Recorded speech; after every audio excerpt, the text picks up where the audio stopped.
Hi ಸ್ನೇಹಿತರೆ, ಎಲ್ಲರಿಗೂ ನಮಸ್ಕಾರ. Welcome back to Jaya's kitchen Kannada. ಸ್ನೇಹಿತರೆ, ಇವತ್ತು ನಾನು ಮಾಡ್ತಾ ಇರೋವಂಥ ರೆಸಿಪಿ ಬಂದು ಮೆಣಸಿನ್ಕಾಯಿ ಬಜ್ಜಿ. ಸ್ನೇಹಿತರೆ, ಇದು ತುಂಬ ಚೆನ್ನಾಗಿರುತ್ತೆ. ಸ್ನೇಹಿತರೆ, ನಿಮ್ಮ ಮನೆಯಲ್ಲೂ ನೀವು ಒಂದ್ಸತಿ ಟ್ರೈ ಮಾಡಿ ಯಾವ ಥರ ಬಂತು ಅಂತ ಕಮೆಂಟ್ ಮಾಡಿ. ಹಾಗೆ ನಮ್ಮ ಚಾನಲ್ನ ಸಬ್ಸ್ಕ್ರೈಬ್ ಮಾಡಿಕೊಂಡು ನೋಡಿ ಸ್ನೇಹಿತರೆ. ಪ್ಲೀಸ್ ಸ್ನೇಹಿತರೆ, ಇದನ್ನು ಯಾವ ಥರ ಮಾಡ್ಕೊಳ್ಳೋದು ಅಂತ ನೋಡ್ಕೊಳ್ಳೋಣ ಬನ್ನಿ. ಸ್ನೇಹಿತರೆ, ಮೆಣಸಿನ್ಕಾಯಿ ಬಜ್ಜಿ ಮಾಡೋದಕ್ಕೆ ಬೇಕಾಗಿರುವ ಪದಾರ್ಥಗಳು ನೋಡ್ಕೊಳ್ಳೋಣ ಬನ್ನಿ. ನಾನಿಲ್ಲಿ ಒಂದು 6 ಮೆಣಸಿನ್ಕಾಯಿ ತಗೊಂಡಿದ್ದೀನಿ. 1 ಬೌಲಷ್ಟು ಕಡಲೆ ಹಿಟ್ಟು ತಗೊಂಡಿದ್ದೀನಿ. ಸ್ವಲ್ಪ ಇಂಗು ತಗೊಂಡಿದ್ದೀನಿ. ರುಚಿಗೆ ತಕ್ಕಷ್ಟು ಉಪ್ಪು. 1 ಟೇಬಲ್ ಸ್ಪೂನಷ್ಟು ಅಚ್ಕಾರದ ಪುಡಿ ತಗೊಂಡಿದ್ದೀನಿ. ಗರಂ ಮಸಾಲ ಒಂದು ಅರ್ಧ ಟೀ ಸ್ಪೂನ್ ತಗೊಂಡಿದ್ದೀನಿ. ಅಡುಗೆ ಸೋಡಾ ಸ್ವಲ್ಪ ಜೀರಿಗೆನ ಈ ಥರ ಕುಟ್ಟಿ ಪುಡಿ ಮಾಡಿ ಇಟ್ಕೊಂಡಿದ್ದೀನಿ. ಸ್ನೇಹಿತರೆ, ಇದನ್ನೆಲ್ಲ ಸೇರಿಸಿ ಯಾವ ಥರ ಕಲಿಸ್ಕೊಳ್ಳೋದು ನೋಡ್ಕೊಳ್ಳೋಣ ಬನ್ನಿ. ಇವಾಗ ಒಂದು ಬೌಲ್ಗೆ ಇದೆಲ್ಲ ಸೇರಿಸ್ಕೊಂಡು ಕಲಿಸ್ಕೊಳ್ಳೋಣ. ಕಡಲೆ ಹಿಟ್ಟು, ಉಪ್ಪು,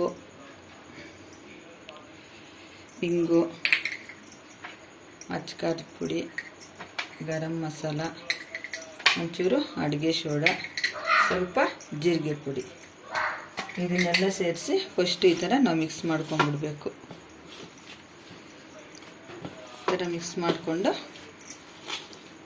ನೋಡಿ, ಈ ಥರ ಈಗ ಸ್ವಲ್ಪನೇ ನೀರು ಹಾಕ್ಕೊಂಡು ಕಲಿಸ್ಕೊಳ್ಳೋಣ.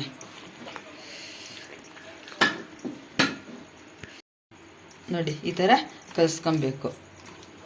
ಸ್ವಲ್ಪನೇ ನೀರು ಹಾಕ್ಕೊಂಡು ಈ ಹದ ಇದ್ದರೆ ಸಾಕು. ನೋಡಿ, ಈ ಥರ, ಯಾಕಂದರೆ ಮೆಣಸಿನ್ಕಾಯಿ ಎಲ್ಲ ಇದು ಚೆನ್ನಾಗಿ ಈ ಥರ ಅಂಟ್ಕೊಬೇಕಲ್ವಾ. ನೋಡಿ, ಈ ಥರ ಕಲಿಸ್ಕೊಂಡ್ರೆ ಸಾಕು. ಇವಾಗ ಮೆಣಸಿನ್ಕಾಯಿ ಯಾವ ಥರ ಕಟ್ ಮಾಡ್ಕೊಳ್ಳೋದು ಅಂತ ನೋಡ್ಕೊಳ್ಳೋಣ.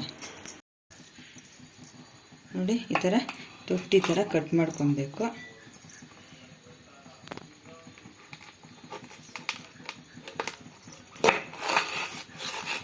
ಈ ಥರ ಕಟ್ ಮಾಡಿಕೊಂಡು ಒಳಗಡೆ ಇರೋದೆಲ್ಲ ನಾವು ಈ ಥರ ತೆಕ್ಕೊಂಡ್ಬಿಡ್ಬೇಕು. ಈ ಥರ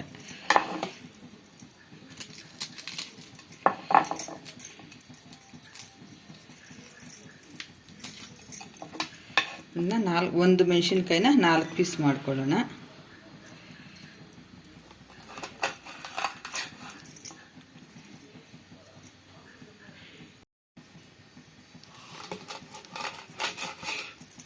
ನೋಡಿ, ಈ ಥರ ಕಟ್ ಮಾಡಿಕೊಂಡು ಈ ಥರ ಎಲ್ಲ ಒಳಗಡೆ ಇರೋದು ಎಲ್ಲ ಬೀಜ ಎಲ್ಲ ತೆಗೆದುಬಿಡ್ಬೇಕು. ಈ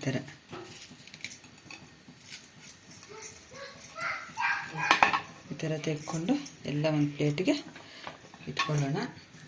ಮೆಣಸಿನ್ಕಾಯಿ ಎಲ್ಲ ಇದೇ ಥರ ಕಟ್ ಮಾಡ್ಕೊಳ್ಳೋಣ. ನೋಡಿ, ಒಂದು ಮೆಣಸಿನ್ಕಾಯಿನ ನೋಡಿ ಎಲ್ಲ ಈ ಥರ ಕಟ್ ಮಾಡಿ ಇಟ್ಕೊಂಡಿದ್ದೀನಿ. ದೊಡ್ಡದಾದರೆ 4 ಪೀಸ್ ಮಾಡ್ಕೊಬೇಕು. ಚಿಕ್ಕದಾದರೆ ನೋಡಿ ಈ ಥರ 3 ಪೀಸ್ ಮಾಡ್ಕೊಬೇಕು. ಈ ಥರ ಎಲ್ಲ ಕಟ್ ಮಾಡಿಕೊಂಡು ಇವಾಗ ಯಾವ ಥರ ಮಾಡೋದು ಅಂತ ನೋಡ್ಕೊಳ್ಳೋಣ ಬನ್ನಿ. ನೋಡಿ, ನಾನು ಒಂದು ಬಾಣಲಿ ಇಟ್ಕೊಂಡು ಆಯಿಲ್ ಸೇರಿಸ್ಕೊಂಡಿದ್ದೀನಿ. ಇವಾಗ ಕಡಲೆ ಹಿಟ್ಟನ್ನ ಈ ಥರ ಮಿಕ್ಸ್ ಮಾಡಿ ಇಟ್ಕೊಂಡಿದ್ದೀನಲ್ವಾ. ಇವಾಗ ಮೆಣಸಿನ್ಕಾಯಿ ಅದ್ದಿ ಇದಕ್ಕೆ ಬಿಡೋಣ. ನೋಡಿ, ಈ ಥರ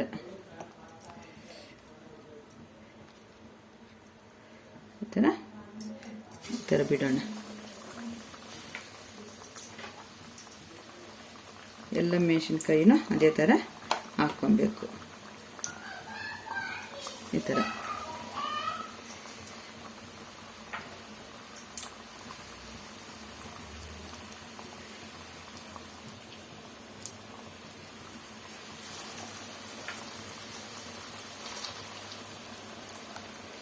ಥರ ಅದ್ದೋದು ಬಿಡೋದು ಅಷ್ಟೇ.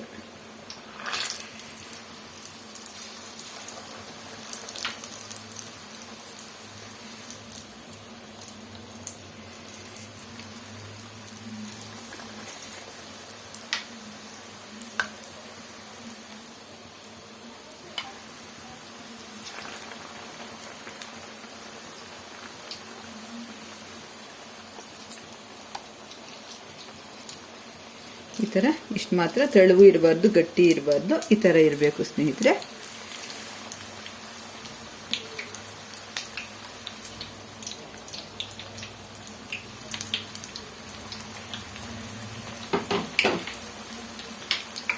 ಒಂದು 5 ನಿಮಿಷ ಇದೇ ಥರ ಬೇಯಿಸ್ಕೊಳ್ಳೋಣ. ಆಮೇಲೆ ತಿರುವಾಕೊಳ್ಳೋಣ. ನೋಡಿ, ಈ ಥರ 5 ನಿಮಿಷ ಆದಮೇಲೆ ಇವಾಗ ನಾವು ಈ ಥರ ತಿರುವಾಕೊಳ್ಳೋಣ. ನೋಡಿ, ಈ ಥರ ಮೆಣಸಿನ್ಕಾಯಿ ಬಜ್ಜಿ ನಾವು ಊಟಕ್ಕೆ ನಂಚ್ಕೊಂಡು ತಿನ್ನೋದಕ್ಕೆ, ಸಾಯಂಕಾಲ ಸ್ನ್ಯಾಕ್ಸ್ಗೆ, ಮತ್ತು ಯಾರನ್ನ ನೆಂಟ್ರೇನ ಬಂದರೆ ಹಾಕ್ಕೊಂಡು ಆರಾಮಾಗಿ ಈ ಥರ ಮಾಡ್ಕೊಂಡು ತಿನ್ಬೋದು.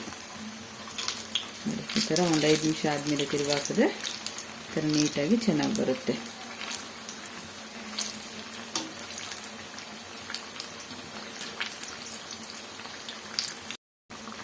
ನೋಡಿ ಈ ಥರ ನಾವು ಫ್ರೈ ಮಾಡ್ಕೊಬೇಕು. ಗರಿಗರಿಯಾಗಿ ಬರುತ್ತೆ. ಕಡಿಮೆ ಉರಿಯಲ್ಲಿ ನಾವು ಇದನ್ನು ಫ್ರೈ ಮಾಡ್ಕೊಬೇಕು.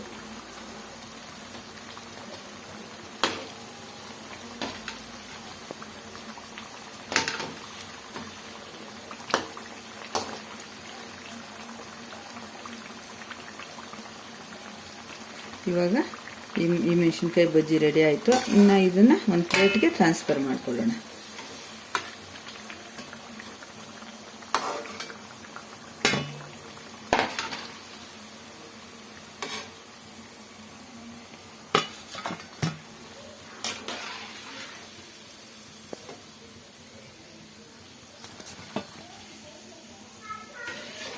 ಇವಾಗ ಒಂದು ಪ್ಲೇಟ್ ಟ್ರಾನ್ಸ್ಫರ್ ಮಾಡ್ಕೊಂಡಿದ್ದಾಯಿತು. ಇನ್ನು ಉಳಿದಿರೋದನ್ನೆಲ್ಲ ಹಾಗೆ ನಾವು ಹಾಕ್ಕೊಳ್ಳೋಣ. ನೋಡಿ, ಇನ್ನು ಉಳಿದಿರೋದೆಲ್ಲನೂ ಅದೇ ಥರ ಹಾಕ್ಕೊಬೇಕು ನಾವು. ನೋಡಿ ಈ ಥರ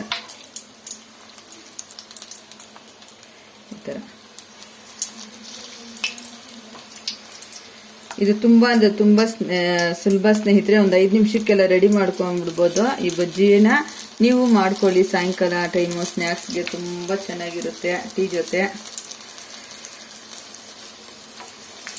5 ನಿಮಿಷಕ್ಕೆಲ್ಲ ನಾವು ರೆಡಿ ಮಾಡ್ಕೊಂಡ್ಬಿಡ್ಬೋದು.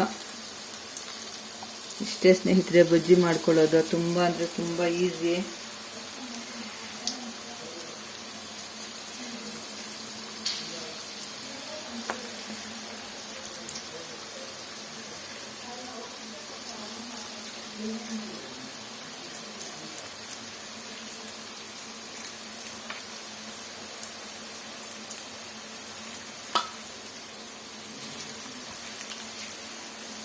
ಒಂದು 5 ನಿಮಿಷ ಆದಮೇಲೆ ತಿರುವು ಹಾಕಿದ್ರೆ ಆವಾಗ ನೀಟಾಗಿ ಇದೇ ಥರ ಇರುತ್ತೆ.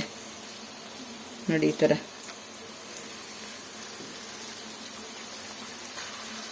ಇವಾಗ ಎಲ್ಲ ಬಜ್ಜಿನೂ ಹಾಕ್ಕೊಂಡಿದ್ದಾಯಿತು.